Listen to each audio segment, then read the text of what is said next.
Lebanon ভিত্তিক Iran সমর্থিত Hezbollah গ্রুপের বিরুদ্ধে পূর্ণ যুদ্ধ শুরু করার দ্বারপ্রান্তে রয়েছে ইসরায়েল। ইসরায়েলি সেনাপ্রধান লেফটেন্যান্ট জেনারেল হার্জি হ্যালেভি মঙ্গলবার এই তথ্য জানিয়েছেন। গাজা যুদ্ধের মধ্যেই দুই পক্ষের মধ্যে দৈনন্দিন গোলা বিনিময়ের প্রেক্ষাপটে তিনি এই মন্তব্য করেছেন।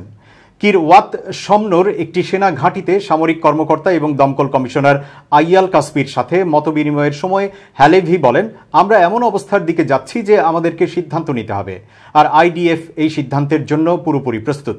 তিনি বলেন, ৮ মাস ধরে আমাদের উপর হামলা চলছে, আর হিজবুল্লাহকে খুবই উচ্চ মূল্য দিতে হচ্ছে। সাম্প্রতিক সময়ে এই গ্রুপের শক্তি বেড়েছে। আমরা খুবই ভালো প্রশিক্ষণ নিয়েছি উত্তরে হামলা করার জন্য। তিনি বলেন, আমাদের প্রতিরক্ষা খুবই শক্তিশালী, হামলার জন্য প্রস্তুত। আমরা সিদ্ধান্ত গ্রহণের পর্যায়ের দিকে যাচ্ছি। হ্যালেভি এবং কাসপি পরে উত্তর ইসরায়েলে দুদিন ধরে জ্বলতে থাকা আগুন নেভানোর কাজে নিয়োজিত দমকল কর্মীদের সাথে সাক্ষাৎ করেন। হিজবুল্লাহর রকেট ও ড্রোন হামলার কারণে এসব আগুনের কিছু অংশের সৃষ্টি হয়েছে। উত্তর ইসরায়েলের বিশাল এলাকা জুড়ে এখনও আগুন জ্বলছে। ইসরায়েল নেচার অ্যান্ড পার্কস অথরিটির হিসাব অনুযায়ী নেচার রিজার্ভ সহ 2470 হেক্টর এলাকা জুড়ে আগুন জ্বলছে।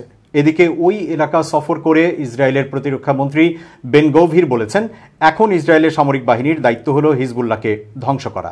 তিনি বলেন, আমাদের ভূমিতে আগুন জ্বলবে, আমরা আহত হব, আমাদের লোকজনকে সরিয়ে নিতে হবে, আর লেবানন শান্ত থাকবে, তা তো গ্রহণযোগ্য নয়। তিনি বলেন, তারা আমাদের এখানে পুড়িয়ে মারছে, হিজবুল্লাহর সকল ঘাঁটি পুড়িয়ে দিতে হবে, তাদেরকে ধ্বংস করে দিতে হবে।